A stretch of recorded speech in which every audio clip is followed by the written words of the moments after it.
You might be wondering if right now is a good time to return to Cataclysm Classic, and if we put aside all the people in the comments, you might be typing already, oh my god, Cat is dead, bro, or retail for the win, or I don't know, Season of Discovery. You'll come up with your own little reason why Cataclysm's dead, but the truth is, Cataclysm's not dead. And actually, right now is the perfect time to pick it back up if you've been on a small break, because the one thing I will say is I don't blame anyone from having a break from the game over the last few weeks, because there's only so much tier 11 we can take. And I've been saying over and over again since before Cataclysm even launched that it would need some intervention from Blizzard to make it a really successful classic expansion, because let's be fair, it's pretty much a half-cooked product. It always has been and it always will be. So waiting until phase 3 before they've started even talking about Inferno Protocol dungeons was a bit of a foul, in my opinion. But there is good news if you don't know already.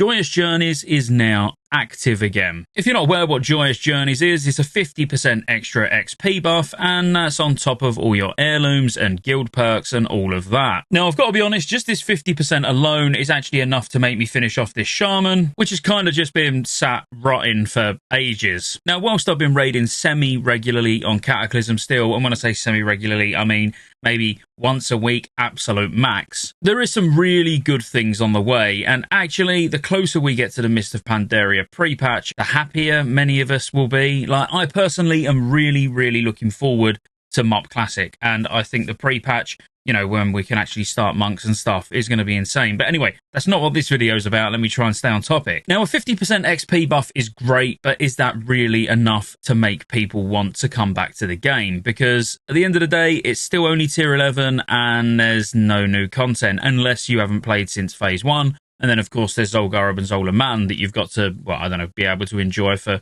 1 or 2 runs. But firstly, you're going to have a really easy time gearing. So not only are you going to return and have an easy time leveling, you're also going to have this ridiculously high seasonal cap on Valor points, where you can literally just buy everything from the Valor point vendor that you want, and you've got no concerns about running out of Valor points, which is actually really good. And the reason I think it's worth gearing up before the Protocol Inferno dungeons come is because going by history and when the Alpha dungeons came in, they was actually quite challenging. You weren't just going in full blue gear and blitzing through them. So actually coming back with Joyous Journeys, getting yourself leveled up, smashing Zul'Gurub and Zul'Aman, because random Rise of the Zandalari dungeons give 480 Valor points a run. Don't get me wrong, they're not quite as easy as the original ones, but even if you just want to do the original heroics, you're still getting 240 each time. But you can just get geared up in absolutely no time. Just smash those dungeons, buy all your Valor gear, obviously join a pug raid or a GDKP or whatever you want to do, so you could get some raid gear as well.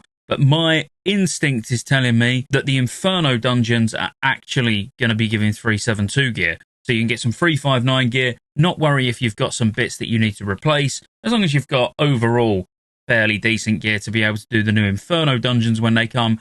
Which, by the way, if any of you are about to ask in the comments, I have no idea what the Inferno dungeons look like yet. They should hopefully be on the PTR this week. That would be my guess. Then we can start to see how difficult they are, exactly what rewards we're getting from them. But it does look like you're going to be getting a currency that you're then going to be able to spend that currency on gear. And again, my guess is it's going to be 372 gear. The interesting thing is when you actually look through the achievements that's on the PTR, it is only the original Cataclysm heroics, so like Blackrock Caverns, Throne of the Tide, Stone Court, etc. There is no Zul'Gurub or Zul'Aman, which is obviously absolutely fine, but that tells me that they're probably going to leave the Rise of the Zandalari dungeons as their own separate queue, probably at that inflated 480 Valor points each time. Because remember, when Firelands launches, all of your Valor is going to be reset. So it's quite important that you spend it all now, because otherwise it's going to get converted to Justice points, and then anything over 4k is just going to be converted into gold, or that's how it really should work. But then the Justice point vendor will have all the Valor gear on instead, and all of this 346 stuff for the Justice points is just going to be historic. No one's ever really going to buy any of this stuff. And then the Valor vendor will be updated to obviously all the Firelands gear. Now let's say you listened to this video and was like, yeah, actually I'll give Cata another go. Firelands is coming, Firelands is going to be fun, and then there's Dragon Soul.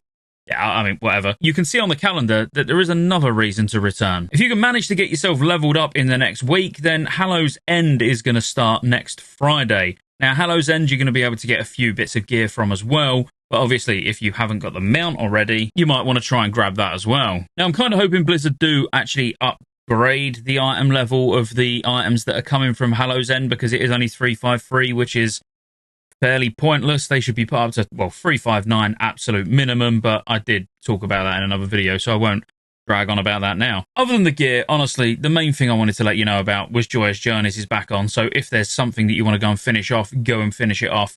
The gearing is very easy. With this ridiculously high seasonal Valor cap at this moment in time, you could literally gear a character up in no time and more or less be straight into tier 11 heroic raids. You know, it really is that quick. And that's pretty much what I'm aiming to do on the Shaman. I feel like I've had a long enough break where I've been playing retail pretty much full time that I'm sort of ready for some classic again, and I think I want to do it on a new character. So I'm going to go Ellie Shaman, and yes, it's so I can get the legendary staff.